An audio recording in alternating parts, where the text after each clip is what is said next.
que você encara a rede social? E eu vou te fazer uma pergunta muito porque eu vejo muito lá em casa, vamos dizer, o Vini não ser adepto de rede social. Parece que assim, veio a minha geração, aí veio uma outra geração que consumiu muito, e a de vocês parece que a coisa tá invertendo, vocês estão se afastando um pouco mais. É isso mesmo ou não? Eu acho que talvez seja mérito seu o Vini não ser adepto a redes sociais. Lá em casa, eu e a Dina, a gente tem acesso a redes sociais muito limitado. Então, tipo, o pessoal fala de fofoca, o pessoal fala de meme, brain rot, que eles chamam. E eu não entendo nada. E aí eles me olham como se realmente eu fosse uma alienígena. Eles falam, tu não viu esse meme? Eu, não, gente, desculpa, eu não vi. É um efeito manada, de certas formas, na minha visão. Tipo, todo mundo sabe, uma grande piada interna aconteceu na internet. Tá todo mundo sabendo. Você é a única pessoa de fora. Então, dá um sentimento de que você tá sendo excluído, voltando pra exclusão. Então, você quer participar daquele grupo. E aí, isso aconteceu de forma global. Todo mundo quer participar desse grupinho que tá conectado, que sabe todas as referências. A gente, eu incluída, que tá de fora, fica se sentindo meio deixado pra trás. Mas eu acho isso uma coisa boa. A fase da adolescência tem gerado muitas reflexões. A gente tem coisas muito novas como redes sociais e aquelas mais antigas que a gente já está acostumado. Desde bullying, álcool, drogas e muitas coisas para os pais se preocuparem. A busca desesperada por compreensão e aceitação pelos jovens pode se manifestar como raiva ou ansiedade. No episódio de hoje, vamos falar sobre a desconexão entre os pais e os filhos e a dificuldade dos adultos de entenderem os desafios do mundo virtual que os jovens enfrentam. Para isso, nós trouxemos a Ilana Souza, uma estudante que tem 15 anos, filha de grandes amigos, cafeinada, faz teatro e jiu-jitsu. Com sensibilidade e coragem, ela vai dividir com vocês o que é ser adolescente nos dias de hoje. Então, vem comigo, está imperdível. No Hospital Checkup, você pode ter seu atendimento na palma da mão. Então é só você pegar seu celular, você pode marcar a sua consulta e os seus exames. Além do atendimento humanizado de toda a equipe quando você chegar no hospital. Se você está pensando em fazer uma viagem internacional, Graco Viagens é a melhor opção. Você conversa com ele para saber se toda a documentação para você entrar no país, se você precisa de algo a mais. Então, sabe aquelas coisas pequenas que você fica preocupado e pode atrapalhar as suas férias? Graco Viagens, melhor opção. Ilana, eu queria começar com você. Eu acho que todo mundo assistiu a série da adolescência. E quando a gente vai ver na série da adolescência, a gente começa a ver algo que não é novo, tá? Da geração de vocês, que a gente vai falar, que é exatamente bullying e violência. Como é que você olha hoje em dia no colégio, na sua rede de amizade, essa história do bullying e da violência no mundo real? Vamos trazer para o real agora. Pro mundo real, eu vejo que o bullying ele ficou um pouco mais mascarado. Tipo, ele não é tão óbvio quanto ele seria há um tempo atrás. Mas como ele é mais mascarado, ele é mais difícil de identificar. E ele afeta as pessoas de jeitos diferentes. Então, por exemplo, eu acho que a forma de bullying que eu mais vejo é a exclusão. Muita gente não considera a exclusão bullying, mas pra muita gente que sofre é um dos piores tipos. Porque é tipo... E já me ocorreu, que é tipo, o que falta em mim? E aí você fica tentando identificar o que tem de errado com você e por que você tá sendo excluído. E muita gente, tipo... não fala sobre isso, não fala sobre o que é ser excluído. E eu acho que é o que mais acontece, especialmente no ambiente escolar. É a pessoa se sentir excluída. Mas essa exclusão, quando você traz para a vida real, às vezes as pessoas... Será que é por causa da adolescência, essa necessidade da autoafirmação, das pessoas gostarem? Porque, assim, eu conheço você, conheço seus pais... E eu tenho certeza que, assim, você tem muito amor próprio, até porque você tem uma base familiar. E às vezes você ser excluído ou não, pode passar na sua cabeça assim, tipo, cara, quem tá perdendo é vocês. Aconteceu já com você a exclusão? Já. Aconteceu quando eu era pequena. E foi muito péssimo, mas... E é interessante porque eu não passei tanto tempo, tipo assim, me sentindo excluída. Eu passei, tipo, 3 horários do lanche, me sentindo excluída. Mas E já foi uma coisa... exatamente, tipo, porque... ninguém sentou contigo, E você aí eu ficou falei, ali... caramba, minha vida acabou. Mas uma coisa interessante, gente, fazendo referências, a Billie Eilish, uma vez ela falou que ela escreve músicas sobre emoção porque é tudo isso que as crianças e os adolescentes têm, que é emoção. Tipo, o nosso sentimento pra gente é a coisa mais poderosa e a coisa mais intensa que tem naquele momento. Então, uma coisa muito pequena, que foi eu passar 3 lanches sozinha, como era tudo que eu conhecia e era o meu mundinho, e era uma emoção nova e era uma emoção muito intensa, pra mim foi o fim do mundo. Então, imagina esse sentimento potencializado se a pessoa ela é excluída durante um mês, durante um semestre, durante, sei lá, o ensino médio inteiro. Isso marca muito a pessoa. E mesmo que ela tenha uma base familiar muito forte, essa base familiar não vai estar com ela todo o tempo. Essa base familiar não vai conseguir estar com ela... Tipo, mesmo que ela tenha na cabeça dela a voz falando, não, pessoas gostam de você, você é amado, vai ter um monte de gente ao redor dela e ela vai estar passando por experiências que vão estar dizendo o contrário. Então... Qual é o mundo real, né, que ela vai viver? E como é que foi pra você, quando a sua mãe foi pra fazer o doutorado dela, que vocês tiveram que mudar, tiveram que ir pra Austrália?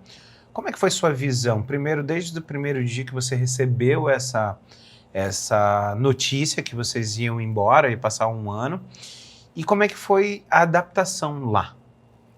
Eu realmente não lembro de como foi minha reação. Eu lembro de 2 reações marcantes. Foi a primeira reação da minha irmã, que ela entrou em pânico. Porque ela não sabia falar inglês. Eu também não sabia. Mas eu fazia, tipo, aula na escola e aí na minha cabeça ia dar tudo certo. Conta. Mas a Diná, ela surtou, que é minha irmã mais nova. Ela entrou em pânico. E eu lembro a reação da minha melhor amiga, que ela também entrou em pânico. Porque ela falou, como assim você vai me deixar sozinha? E essas 2 reações ficaram muito marcadas, mas eu não lembro da minha reação. E quando eu cheguei na Austrália, eu tive muita sorte, porque as pessoas... eu não sei se é um negócio cultural, eu não sei se é um negócio da cidade, mas eu sei que da minha escola e na minha sala, eu fui super aceita.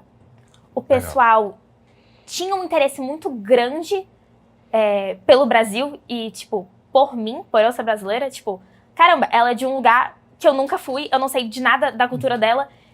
Tanto que eu lembro que, acho que o primeiro dia, eu sentei com umas 2 meninas e elas ficaram pedindo pra eu ensinar palavras em português pra elas. Então, tipo, e gente, coisa de criança, super idiota. Então, uma delas aprendeu a xingar o outro de vaca comigo. A outra ensinou a irmã mais nova dela a xingar os outros de vaca. Mas isso foi muito bom porque eu me senti muito acolhida e eu me senti como se eles se interessassem por mim. E um interesse genuíno, né, Ilana? Que pareceu uma coisa bem legal, orgânica. Né? Tipo, nenhum professor chegou e falou, nossa, senta com aquela menina e perguntem dela de como é a infância dela. Não, elas só sentiram um interesse genuíno por isso. E, em contrapartida, quando eu voltei pro Brasil, eu não senti muito isso. De pessoas próximas de mim, eu senti. Tipo, essa minha melhor amiga que surtou, ela perguntou sobre tudo. Mas de pessoas não tão próximas, eu não senti esse interesse. E como é que foi a readaptação, Ilana? Porque eu vejo que quando você entra no mundo, e aí eu acredito que a Austrália, eles têm uma receptividade maior. Sim. E até está acostumado também com esse fator de ter pessoas de outros países e culturalmente. E geralmente quem vai para a Austrália não é uma pessoa assim, não são refugiados, não são pessoas que, tipo, que vão pro sonho americano, então eles é diferente, né? Sim. E como é que você, quando repatriou, quando você volta pro Brasil, qual foi a grande diferença que você viu nos adolescentes? Com quem você convivia lá na Austrália, aqui no Brasil? Foi como se eu tivesse, vamos usar uma analogia, foi como se eu tivesse sido sequestrada por alienígenas. E aí eles tivessem me mostrado a galáxia inteira e falado, esse é o universo que existe, o mundo é muito grande, tem muita gente diferente. Tipo assim, tem 1 milhão de possibilidades. Agora volta pra Terra. Volta pra aquele pontinho ali, azul, no meio do nada. Então foi um pouquinho... Eu não quero dizer decepcionante, porque eu voltei falando, aquilo que eu aprendi na Austrália, eu não quero perder, eu quero trazer pra cá.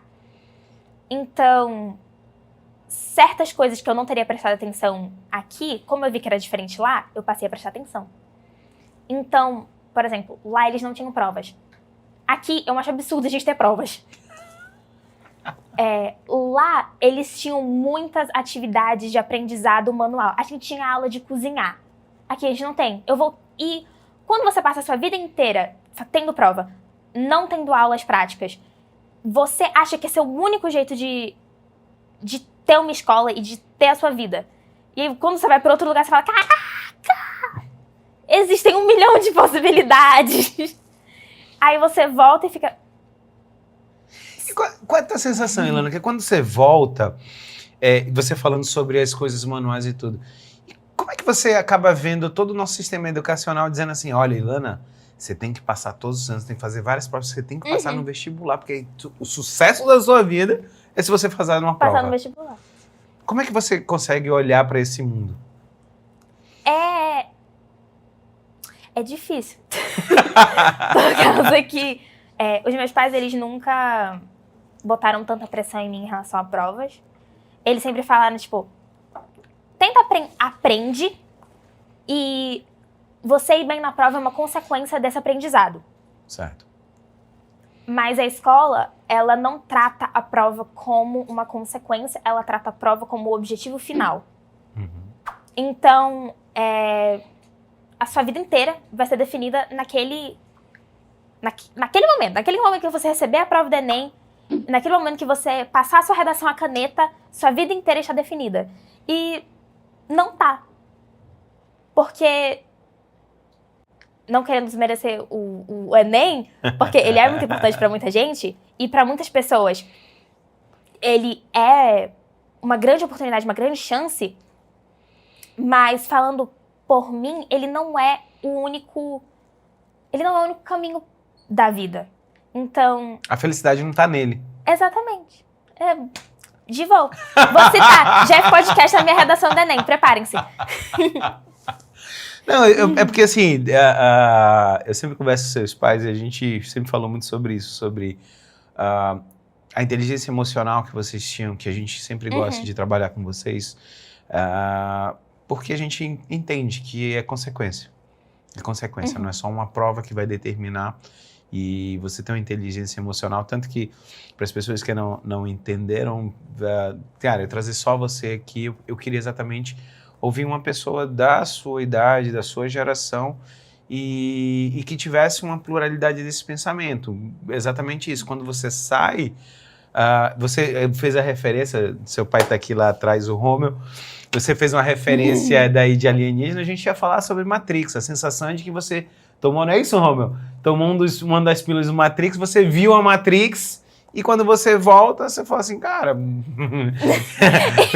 pobres mortais, você acha que a vida é isso daqui e não é. Eu transcendi, gente. Tô brincando. Apaga, deleta.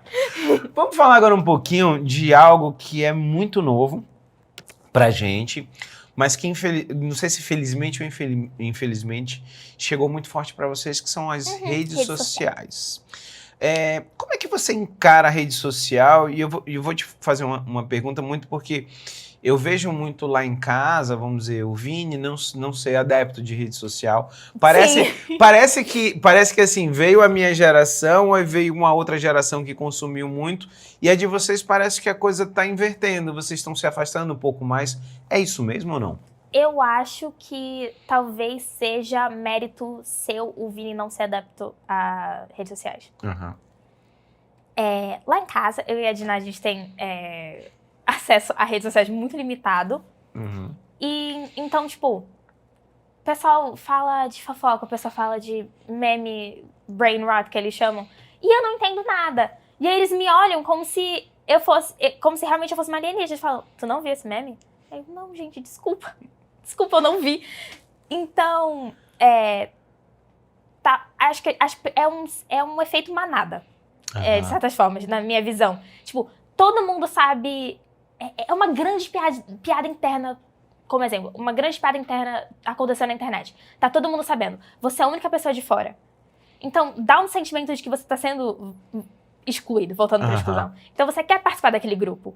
E aí, isso aconteceu de forma global, porque a gente é uma das primeiras gerações, a primeira geração, né?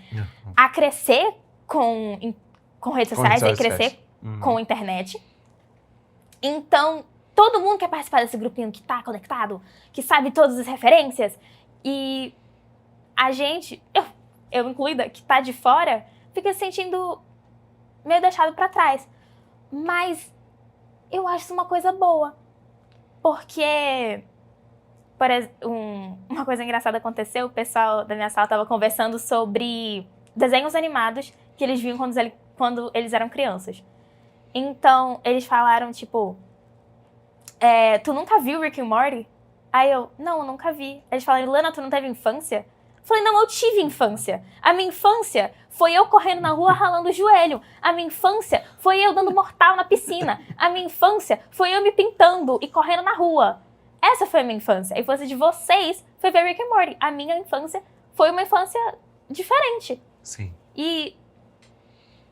eu não sei eles, mas eu gostei da minha infância. Mas aí é que a gente vai chegar. E eu até brinco você falando, e outro dia eu cheguei em casa, e não sei quem eu tava brincando, aí eu viro pra Juju e falo The King, the Power, the Best. E aí ela falou assim, cara, é chato ter um pai que tá na rede social. Porque é o mesmo meme, é a mesma coisa que eu trago com ela. Mas assim, te incomoda você tá fora desse grupinho, você se sentir meio excluída porque você não entende o que eles estão falando? Ou hoje em dia, pra ti também é assim, tipo, tá de boa? Tá de boa, e tá de boa tanto porque eu tenho a sorte de ter amigas que têm muita paciência comigo, com a minha ignorância virtual. Então, eu não sei do que elas estão falando, aí elas me explicam, aí eu posso rir junto, mesmo sem ter nunca visto um vídeo original. Porque eu não preciso ter visto pra, tipo, ser amiga delas, pra ter piada interna com elas. Eu acho que a vida de muita gente acontece muito online. E eu tento priorizar a minha vida acontecendo na vida real. Agora você tá falando uma coisa que eu achei interessante, porque assim, eu vejo que, vamos dizer, o Vini e a Juju, eles não são muito de redes sociais. E eu vejo muito que, assim, a Juju tem que treinar segunda, quarta e sexta, 4 horas por dia. Ela tá na ginástica dela, então o tempo que ela tá livre, ela tá querendo fazer outras coisas, tá querendo dormir. Tá querendo dormir, comer, exatamente. ou ela quer brincar e acaba que falta tempo pra rede social. Mas não que ela não use, vamos dizer. Eu vejo que ela gosta de pegar ali o TikTok e consumir ali, porque você... esquece do que tá fazendo e dá uma parecida. Mas não é algo que consuma ela como a gente vê no dia a dia. E que consome muito tempo dela. Eu tava falando isso com o papai, que a gente gosta muito de fofoca. Nós, como espécie humana, amamos uma fofoca. E a rede social é várias fofocas, uma atrás da outra, sendo servidas pra gente de bandeja. Você não tem que fazer nenhum esforço, você tem que pegar o celular e ligar, e você tem 300 milhões de fofocas. E o que o adolescente tem é tempo livre. Muito. Ou pelo menos ele acha que ele tem tempo livre. Então, a Juju, se ela não tivesse treino quase todos os dias da semana, será que ela passaria mais tempo na rede social? Ela ter algo pra fazer e ela se interessar por outras coisas que não tenham nada a ver com o celular dela, fazem com que ela não precise dele toda hora. Mas e gente que não faz esporte? E gente que não tem nenhum hobby? E gente que não tem nada sem precisar do celular?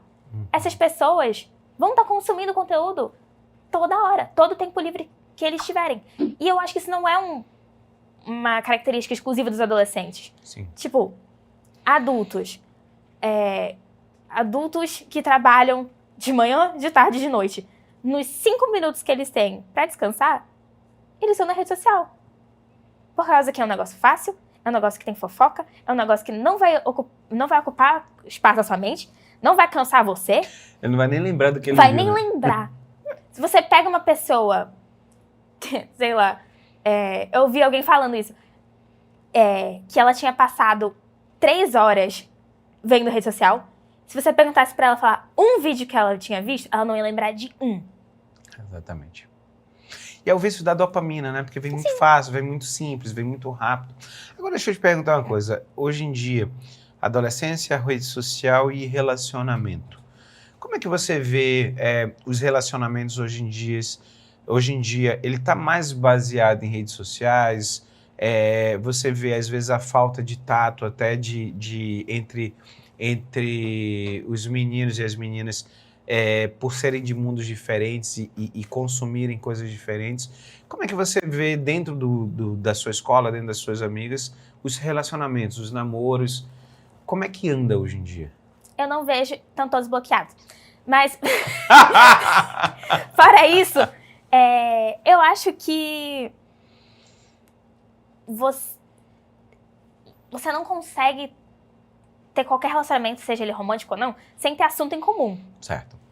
Então, vocês estarem consumindo as mesmas coisas ajuda muito em relações interpessoais. Porque vocês vão ter sobre o que conversar. E o mundo virtual dos meninos e o mundo virtual das meninas é muito separado. Tem, tipo, um cânion entre eles. Uma amiga falou um negócio que ficou na minha cabeça, muito engraçado. Ela falou bem assim, meninos usam rede social pra ver besteira e meninas usam rede social pra se comparar. E aí, isso ficou na minha cabeça, porque ela tá muito certa. Os meninos, você vai olhar o feed e a For You deles, é só coisa idiota atrás de coisa idiota. E não é necessariamente uma coisa idiota preocupante. É idiota pra você, mas idiota pra ele é pra legal. Mim. E aí pra eles, tipo, deu uma risada aqui. A das meninas tem isso, mas por trás tem um viés, às vezes um pouco autodepreciativo, às vezes um pouco distúrbio alimentar. Uma acidez ali. Exatamente. O mundo virtual das meninas é um pouco mais ácido. O dos meninos, ele é muito, muito brincadeira até que ele não é mais. Até que ele vira... Acho que pode ser um negócio muito, muito sutil, mas muito rápido ao mesmo tempo, que ele para de ser uma coisa... Para de ser só uma brincadeira e passa a ser um negócio um pouco mais assustador, que é o que acontece em adolescência, por exemplo. Deixa eu te perguntar uma coisa que agora veio muito na cabeça e eu achei interessante. Um dia, quando a gente descobriu que o Vini ele veio conversar com a gente, disse que estava namorando e tal, e a gente foi para a coordenação do colégio. Tá? Meu Deus! E não na coordenação, quando vai a reunião dos pais e mestres. E aí a gente foi falar exatamente para a professora, até porque falou, olha, chegou a mim e eu queria que gente, é por isso que os professores sabem de todas as fofocas. Lógico, aí vamos lá. Mas teve uma coisa mas aí é isso que eu vou te perguntar, uma coisa que eu achei interessante. A coordenadora falou assim, pai, foi bom você falar, porque a idade, a maturidade, você sabe que as meninas têm uma maturidade, ela é mais precoce, bem mais cedo. Sim. E ela falava muito isso, que quando tem um relacionamento, ela fala assim, olha, muitas vezes a menina namora com o menino e o menino não namora com a menina. E aí eu perguntava, mas me explica. Ela diz assim, olha, a menina tá no final de semana, se o menino não manda mensagem, ela vai morrer porque ele não mandou mensagem. E o menino, ele diz, tipo assim, tá namorando, mas ele tá jogando a bola dele, tá brincando, tá fazendo tudo. Sim. E ele não tem o mesmo peso um relacionamento para um menino e uma menina de 14 anos. Uhum. É isso que você observa no dia a dia também? Ou Demais. Demais, me explica um pouco, me fale um pouco sobre isso. Disserte, Ilana, sobre esse assunto. O tanto de gente que, tipo, tem mini surtos. Tipo, ele não curtiu meu story. Fim dos tempos. Divórcio. Ele não me respondeu. Ele tá me ignorando. Ele respondeu com ponto final. Ele me odeia. Ele respondeu seco. Acabou. Ele não me ama mais. Ele me odeia. E pros meninos, isso é muita besteira. Pra eles não faz sentido. pra isso estar sendo dramática. E eu não sei. Realmente, eu não sei por que isso acontece. Talvez seja porque a gente muitas vezes goste mais deles do que eles gostam da gente. Talvez. Não sei. Posso defender? Defender. Ser advogado do diabo. Não, mas a defesa, na realidade, é que, assim, eu vejo que as meninas, elas têm um amadurecimento. Vocês amadurecem mais cedo.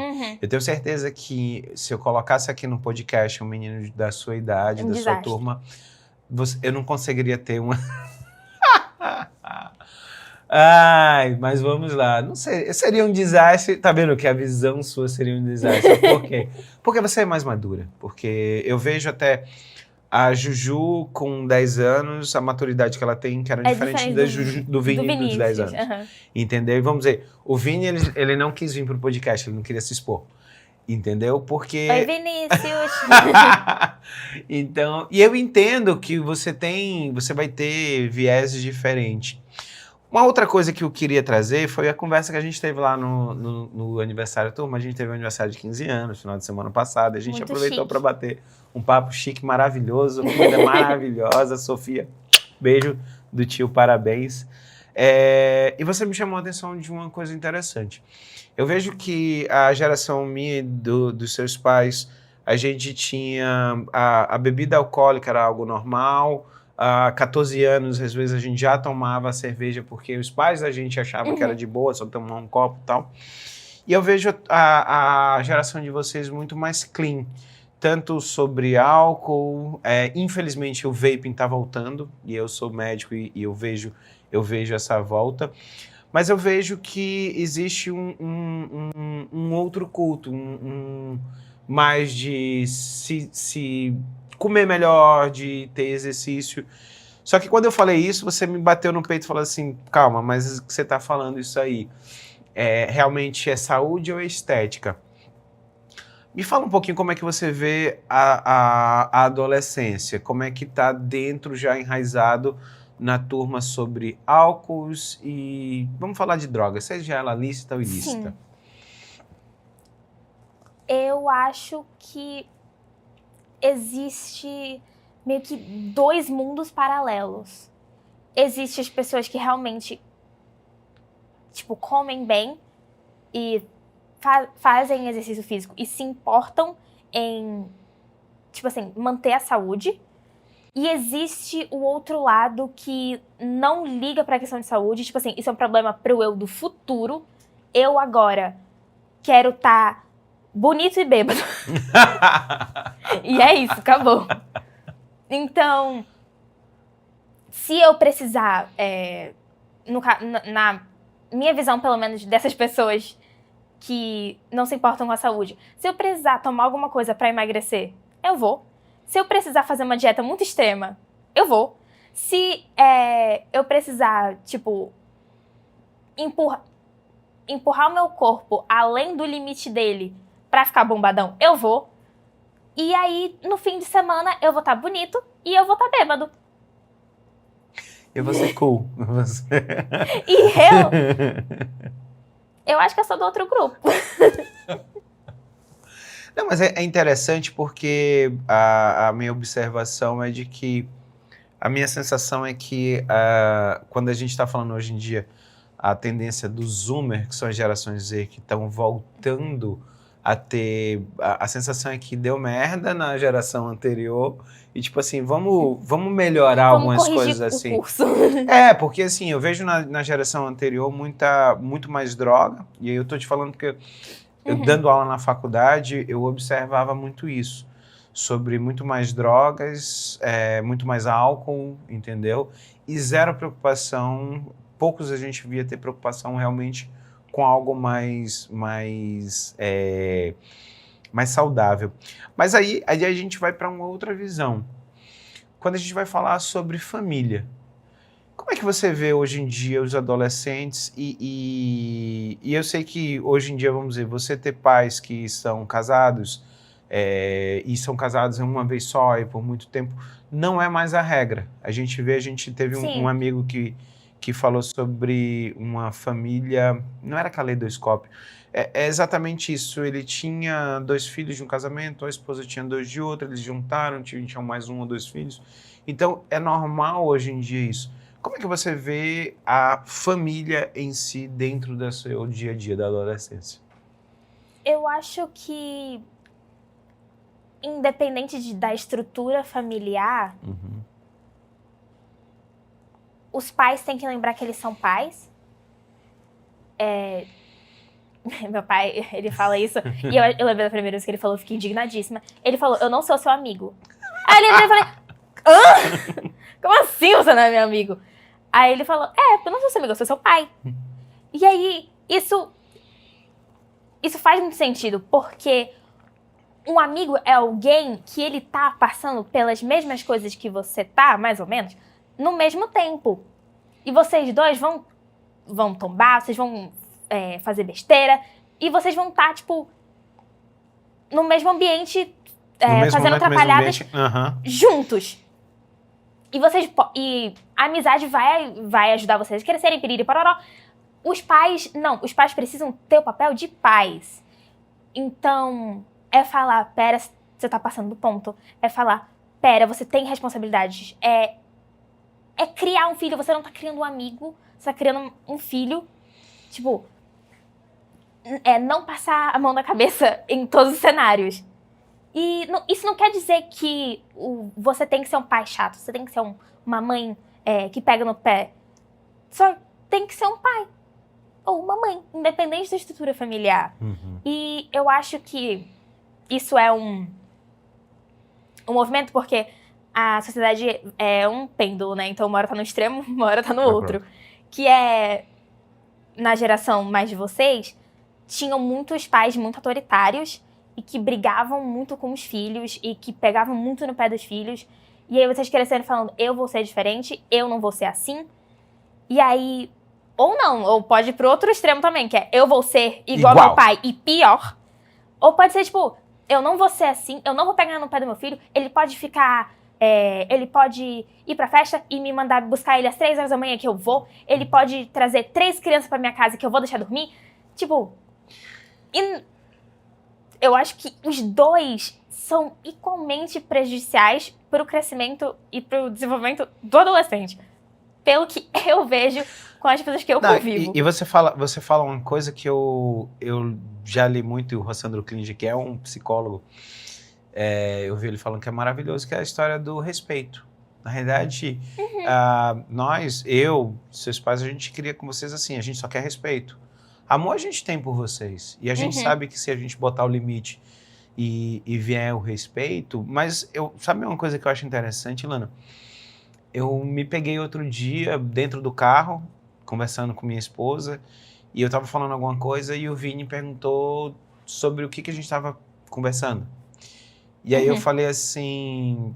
O que eu repeti? Eu repeti o que os meus pais falavam. Eu falei, isso aqui é assunto de adulto... E você simplesmente, ou você tá aí no carro, fica na sua. E depois eu falei mais alguma coisa, ele falou assim, mas de quem vocês estão falando? E aí a minha esposa falou assim, é da amiga da mamãe. Aí ele parou assim e falou assim, pai, não seria mais fácil você no começo falar assim, a gente tá falando da amiga da sua mãe? E pra mim eu me dava por satisfeito. E foi a hora que eu comecei a entender, Ilana, que a gente acaba repetindo coisas que a gente passou na vida. E não existe nenhuma faculdade de como ser pai, não existe até provas de como ser... Cara, você é um bom pai porque você tirou 8 acima da média, né? Então... Tipo, filhos diferentes vão considerar pais... Tipo, vão considerar ser um pai bom coisas diferentes. Então, pra mim, sei lá... Eu posso olhar para um pai de uma amiga e falar, cara, que pai horrível. Ou eu posso falar, menina, que pai legal. E aí ela pode olhar para mim e falar, não, ele é insuportável. Depende muito, é uma coisa muito subjetiva. E, como você falou, não tem nenhum manual para ser pai, não tem nenhum manual para ser mãe. É tipo, no improviso, é no feeling, na relação que você vai construindo com seu filho à medida que ele vai crescendo. Deixa eu chegar a um assunto que eu acho interessante, já que a gente acabou de passear no mundo virtual, a gente vem para os pais. Você vê que quando a gente vai falar sobre influenciadores, a gente vê vários influenciadores, seja das redes sociais, a gente vê do YouTube, Instagram, TikTok. Você sente que às vezes a influência realmente dos influenciadores é quando você não tem uma boa base familiar de pessoas que vão te dar essa maturidade? Ou eu estou falando besteira? Eu acho que talvez tenha um pouco a ver, mas não é o único fator. Então, eu tava falando com o papai também sobre isso, que raiva. Tô só falando do meu pai. Mas existe uma coisa que é tipo, youtuber conforto, ou influencer conforto, ou série de TV conforto. Então, por exemplo, comigo, se eu tive um dia ruim na escola, aí chego em casa, eu tô cansada, eu só quero alguma coisa que vai me deixar feliz, eu vou assistir um desenho animado, porque é algo que me dá conforto. E muitas pessoas acham esse conforto em influenciadores digitais. E aí criam esse ambiente de conforto e de confiança nesse influenciador. E isso acontece com muita gente. Tipo, acontece generalizando. Sim. E eu acho que você ter uma boa base familiar ajuda, porque você não vai ter necessariamente só aquele youtuber conforto pra te ajudar. Tipo, você vai ter uma dopamina, você vai falar, ai, relaxei um pouco, tô um pouquinho mais calma, vou pedir ajuda de alguém que eu confio agora. Agora que eu já dei uma parecida, vou procurar ativamente resolver esse meu problema pedindo ajuda de alguém da minha base familiar. Então, realmente ajuda. Mas mesmo com uma base familiar, pessoas sempre vão procurar pertencimento, conforto e entendimento em música, em filme, em série. Isso sempre aconteceu e eu acho que sempre vai acontecer.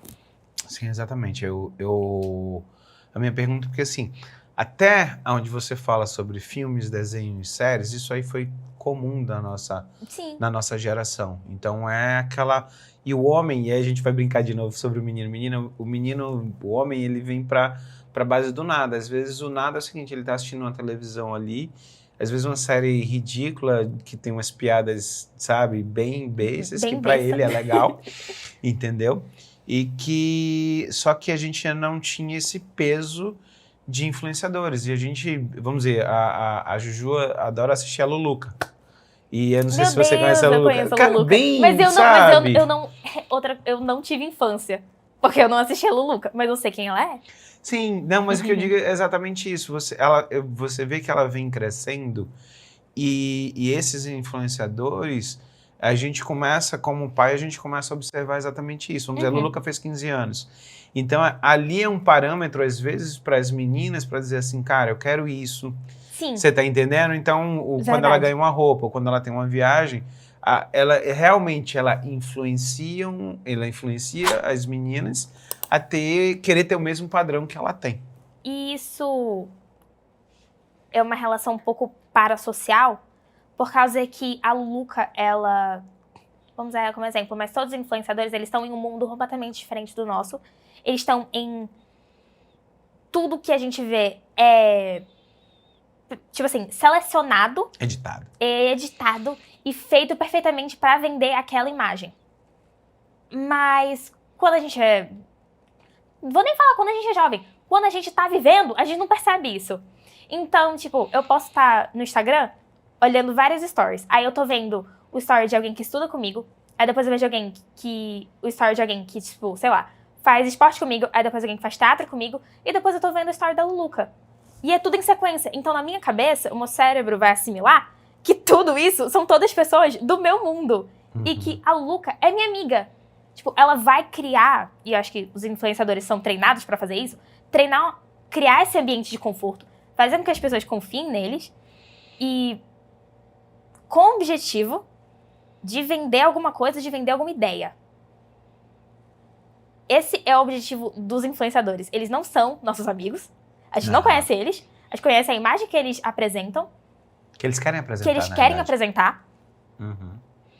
com o objetivo final da gente comprar alguma coisa. Seja uma ideia, seja um curso, seja um produto, qualquer coisa que seja, eles estão vendendo alguma coisa. E eles estão vendendo também, eles são um produto. Tipo, a Luluca é o produto. A Juju não tá consumindo só, tipo... uma menina de classe média alta que... Ela tá consumindo tudo que vem empacotado junto com a Luluca. A Luluca, ela é o produto central, e aí tem vários brindes ao redor dela que a Juju vai querer. E que todas as pessoas que vão acompanhar a Luluca também vão querer.